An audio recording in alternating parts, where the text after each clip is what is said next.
बाबाजी, मी चुकलो, मला क्षमा करा.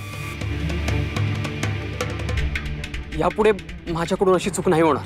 ये पोरक्या वाटला काय तुला ते करायला?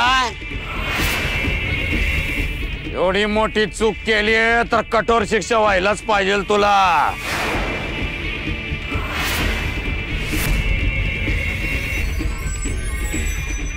आणि त्याचं जबरदस्त प्रायश्चित्त बी घ्यायला लागणार तुला.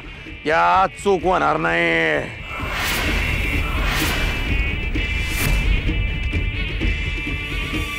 काय ग सखू, तुला ठाऊक होतं ना? तुला मी गृहप्रवेश करतानाच सांगितलं होतं ना, माझ्या या घरात विठ्ठलाला थारा नाही, त्याचं नावही वर्ज आहे या घरात. तरी मुद्दाम मुद्दाम माझ्या मुलाला रावळात घेऊन गेलीस ना. तुझ्यामुळे बाबाजी माझ्या मुलाला शिक्षा देणार आहे. का माझ्या मुलाच्या जीवावर उठलेस तू?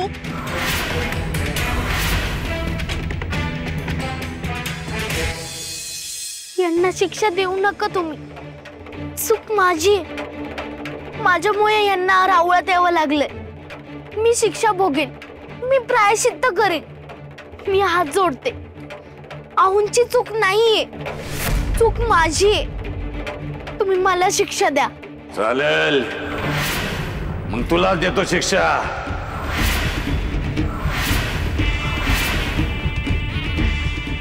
पण आमच्या आदेशाचं काटेकोर पालन व्हायला पाहिजे. तगा ऐगय नाही चालणार. हो, मी तुमच्या आदेशाचं पालन करीन. सांगा काय करायचंय? ऐक, या घरात इथं आमच्या पादुकांची पूजा कोण करतं? ये तुझी सासू मनोरमा मनोभावे पूजा करते की नाही आमच्या पादुकांची? अशी दोन पुसून स्वच्छ लख्ख अशी पुसून ठेवते, मग त्याच्यावर अशी फुलं रस्ते की नाही? ए मनोरमे, आता माझ्या पादुकांची पूजा तू नाही करायची, तू करायची. रोज माझ्या या पादुकांची तू पूजा करायची. आणि त्यासाठी पाणी इथून एरीवर नाही आणायचं. कृष्णा नदीवर जायचं आणि कळशीभर पाणी घेऊन यायचं. कळलं काय?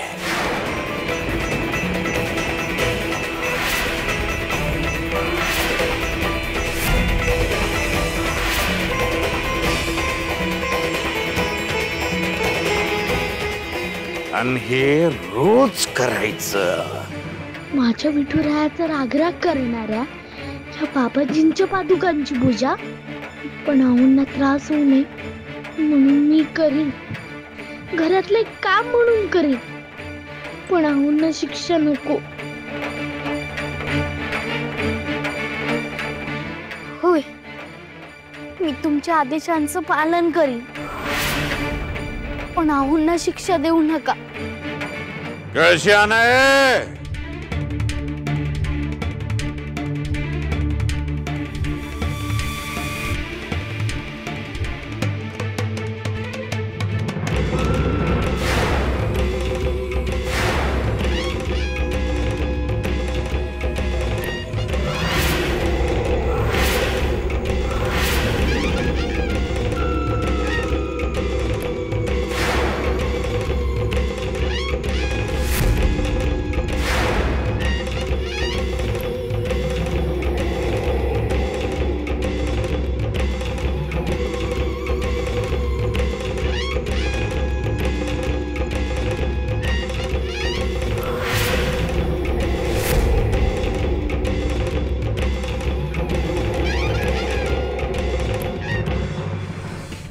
आणि मनोरमे,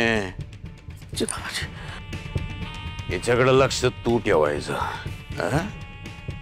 हो बाबाजी.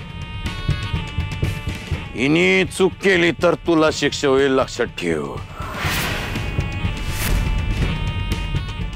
आली आली माझ्या टाच खाली.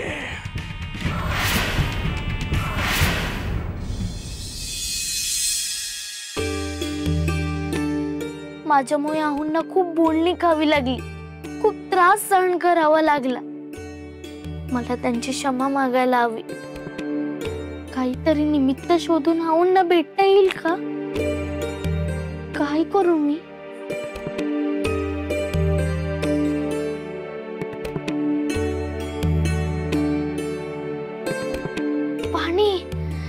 पाणी घेऊन जाते.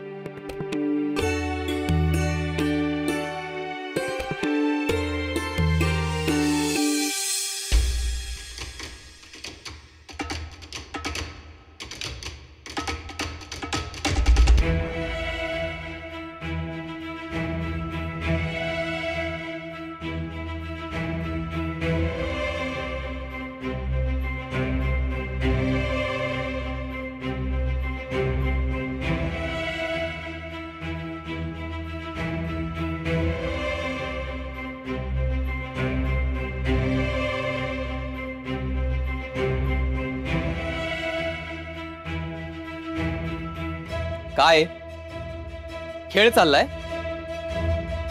बघितलंय मी तुला. ये आणि काय ते बोल पटकन.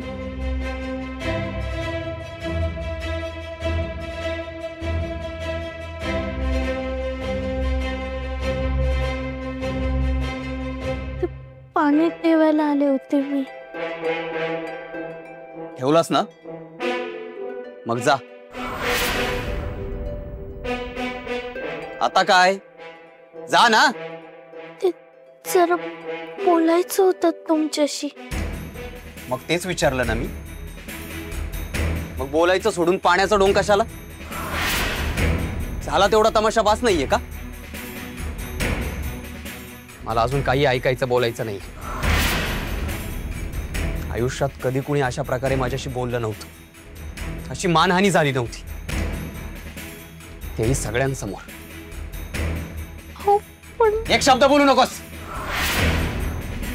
तुझ्यामुळे हे सगळं ऐकून घ्यावं लागतंय मला. आता कशाला आलीस माझ्या खोलीत? आईने बघितलं तर पुन्हा मलाच ओरडा बसेल. तुमची क्षमा मागायची होती.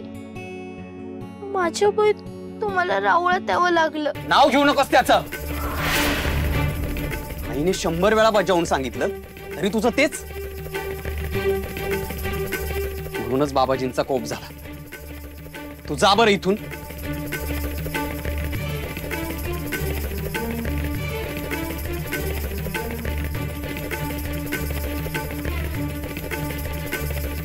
आता रडून